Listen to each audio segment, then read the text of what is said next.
So, naalala ko nung nasa Iloilo pa kami, ang jellyfish or dikya ay talagang lumalabas sila sa hapon.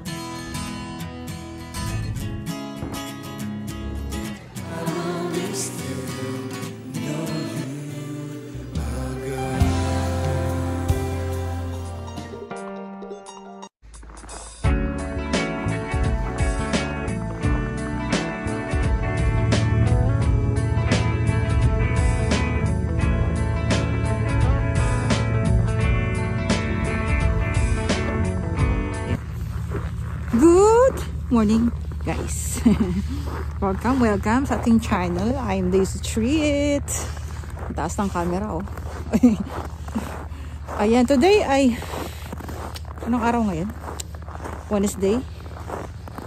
Ay, Thursday. Yeah, today is Thursday, February 13. 13 ba? Yeah. Ayan, oh, mga bundok ng snow. Ayan. Kumusta naman kayo? Ayan, welcome back sa ating channel. Kung bago lang po kayo sa channel ko, don't worry, bago din po ako. Bagong ligo. Ayan, dito sa Canada, ligo is optional. Kano maligo ang lamig-lamig eh. Ay, huwag na maligo. Charing. So ngayon, share ko sa inyo yung traumatic epic experience ko namin sa jellyfish. Ayan, medyo ano to creepy. Ayan, sige, punta muna tayo dun sa studio natin. Ayan, welcome back sa ating studio.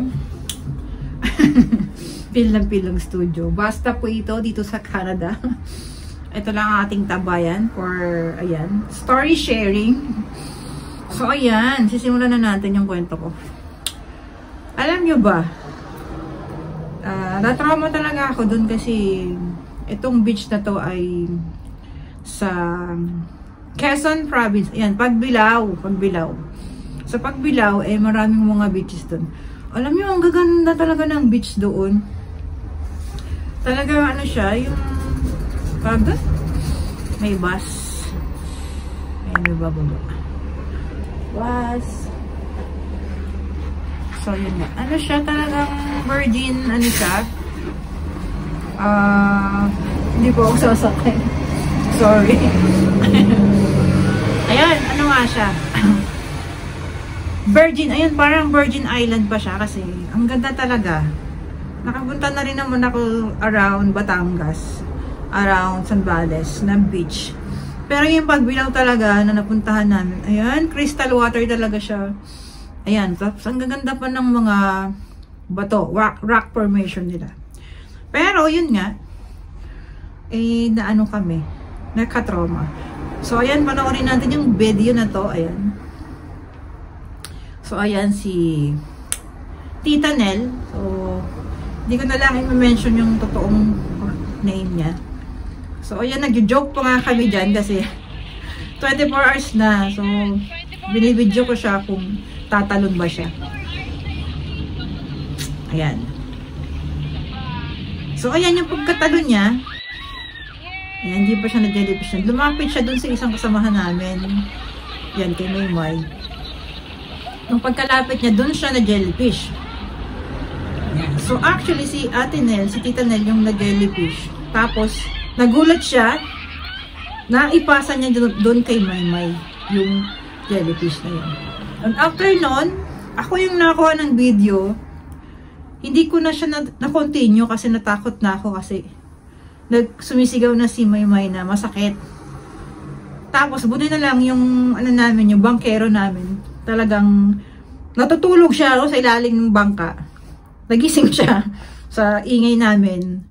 Tapos yun, rescue niya na si Maymay. Yun, sa awa ng Diyos, hindi naman grabe yung nangyari. Diba, before kami makapunta doon, bago kami pumunta ng Pagbilao, may napanood na talaga akong grupo na mga content creator din na na-jellyfish din sa lugar na yon. Kaso hindi ko siya pinansin. Kumbaga nagkaroon siguro ng warning sa akin si Lord na, ay, maano kayo, pagpunta nyo doon, kailangan ready kayo. So, hindi ko siya napaghandaan. Basta kasi ang nakita ko, yung ganda ng beach. Pero yung area pala na yung Quezon, ng Pagbilao, ay marami palang jellyfish dyan. Well, anyway, lahat naman ng dagat may jellyfish eh. Alam ko, kasi nung maliliit pa ako, nagbabaksyon kami sa Iloilo, sa Haro. Pag hapon, marami talagang dikya. Yan, dikya or jellyfish. Talagang, ano ba tawag doon? Hunos. Tawag ng nanay ko, hunos eh. Or taob ba yun? Pag ganong time na talaga, ang jellyfish, dumadagsa sa dagat. Kasi, ang masasabi ko lang doon sa nangyari kasi is, parang, ako kasi yung naghanap ng lugar na yon. Ako nag-ayos ng transportation, lahat. Ako ay nakikipag-usap dun sa may-ari ng beach na tutulugan namin. So, kung may nangyari talagang di maganda, parang sa akin yung mabiblame yung sisi. Parang, kaya talagang, yun, siya. In fairness naman doon sa pinuntahan namin, napaka-accommodating nila. Lahat ng request namin, nag-request pa nga kami ng, yung budol na set. Ayan. Kasi birthday nung isang kasama, birthday ni Jarno, yung anak yung friendship ko. Tapos nung gabi na yun, basta lahat ng request namin, sinasabi naman nila, na bibigay naman nila sa amin. So yun lang, hindi sila naging honest doon sa pagkakaroon ng jellyfish sa lugar na iyon. Tapos naalala ko, meron dong island, nung nag-island hopping kami. May island doon na nakasarado. Tapos may police investigation na, yung parang may harang, yung kulay yellow. Investigation na nagaganap. Kasi meron daw doon namatay. So, hindi nila sinabi kung bakit namatay. Hindi nila masabi na because jellyfish ba o nalunod ba, hindi nila masabi. Pero siguro, dahil si jellyfish yun, kasi yung lugar na yun, parang ang daming lumot. Yun ang gustong tambayan ng mga jellyfish eh. Yung malumot na lugar.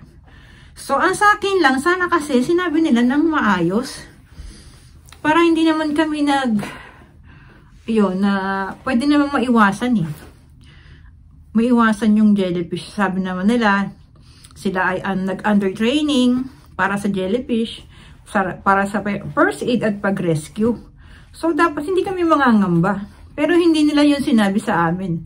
Kaya ayan, sila ay nagpalit ng page. Nagpalit na rin sila ng pintura ng bangka nila. Kaya kahit sabihin ko sa inyo, yung pangalan ng beach na yon, hindi nyo na rin sila makikita talaga. Kasi nagpalit na sila ng pangalan. So, ang masasabi ko na lang, yung Pagbilao, Quezon, ayan. Quezon beaches, ayan. Hindi ko na lang masabi kung, hindi ko ma-pinpoint ko anong beach eh. Kasi hindi na sila talaga ma-locate. Kasi hinahanap ko sila before, hindi ko naman sila makita. Ayan, dito naman tayo sa side. Dito naman tayo. Nakakangawit yung wala tayong hawakan ng cellphone. Bagalagaw. Ayan. Ayan. Siguro ngayon, bigyan ko na lang kayo ng tips. Ayan. Kung paano bibigyan ng first aid or para makaiwas talaga sa jellyfish. Ayan. Number 1. Ayan, number 1. Magsuot kayo, huwag kayo lulusong sa tubig, huwag kayo magsusuot ng swimsuit or spaghetti na two-piece, mga ganyan. Dapat surf guard. Surf guard, yung mga sinusuot ng mga scuba diver, yung talagang nako-cover yung skin. Ayun, leggings, yan. Kasi si jellyfish, may paparating. Hindi siya talaga dumidikit sa damit or sa mga fiber na tela. Talagang sa balat lang siya dumidikit. Eh, yung dalawa naming kasamahan, sila ay naka-spaghetti sila. Isa naka-crop top pa nga. Kaya, crop top na para makita yung abs. So, yun. So, ang bilis talaga kumapit ng jellyfish sa kanila. So, kami talaga, salamat sa Diyos kasi, yung mga anak ko talaga naka-surf guard kami. Kasi ayaw namin ng yung gumagamit ng sunblock. Kaya, as much as possible, naka-surf guard talaga kami. Lumipat tayo ng location. Pero basta pa din. O, number 2. So, number 2 na tayo. Ayun. Number 2. Huwag kayong pupunta or maliligo ng dagat sa hapon. Ayan. As I remember kasi nung time na yun, naligo kami doon ng between 2 p.m. hanggang 3 p.m. And, yun nga, ang jellyfish or dikya ay talagang lumalabas sila sa hapon. So, naalala ko nung nasa Iloilo pa kami, ang jellyfish, naglabasan talaga siya bandang 4 p.m. hanggang 5 p.m. Kalalaki nila. Para sila mga UFO, lumulutang sa dagat. Nung magbata pa kami, tuwang-tuwa pa kami sa jellyfish. Oh. Ay, ang cute! Yung pala, pwede kang masaktan sa kanila. So, yun, number 2. And number 3, ay magdala po kayo ng pang first aid.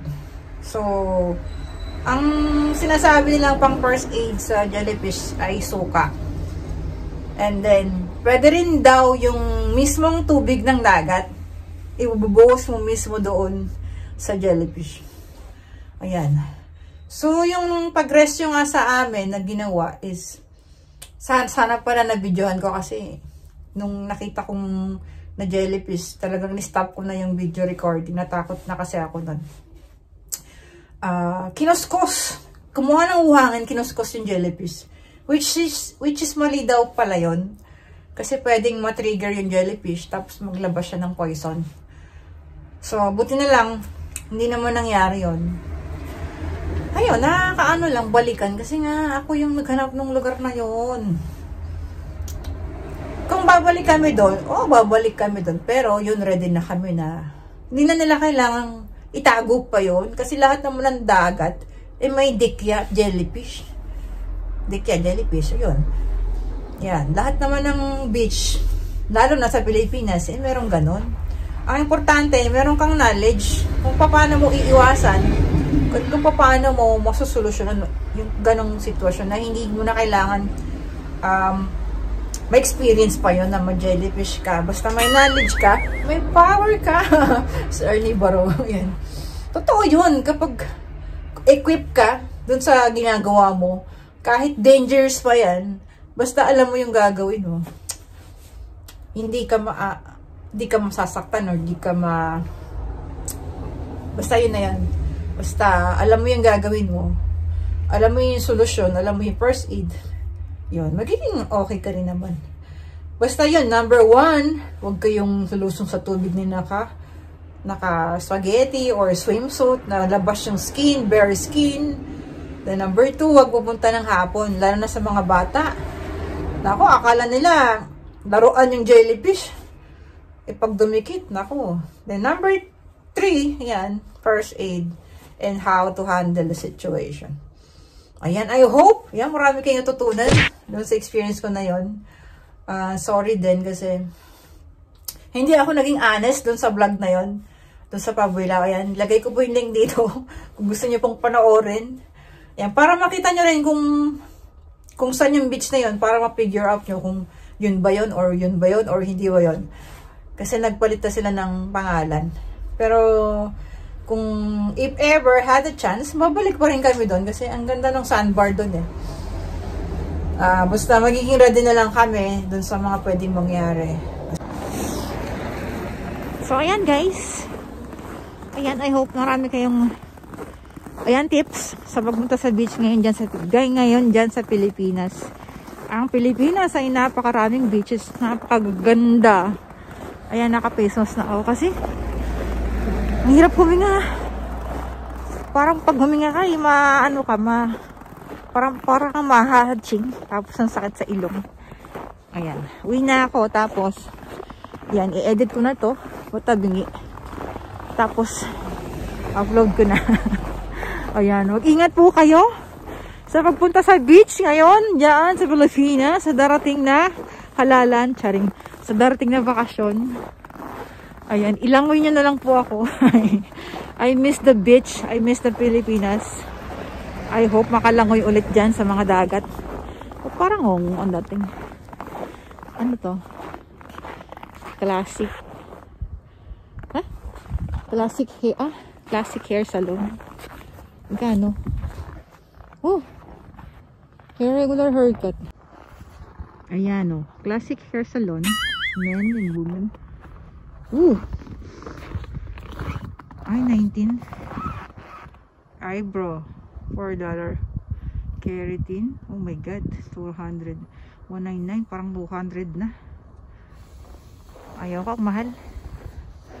Bali, dibal na. See you next. Ang mahal niya, no? Yan, ganyan ang parlor din eh. Ang mahal. Kaya ang buhok ko eh. Ako na lang gumugupit ang buhok ko. Hindi naman halata kasi kulot. Kahit hindi pantay. Wala lang. May nato na sasakyan. Siguro hindi na umandar dahil sa yelo. Maraming bumibigay na car dito pag ayan, lalo na pag winter. Ayan guys, ang dami ko na na-share sa inyo. Next kwento, ano kayang kukwento ko? So, ayan. Kita-kita ulit tayo dito sa Canada. Ayan, maraming salamat sa pagsama sa akin ngayong araw. And see you to my next day. Bye!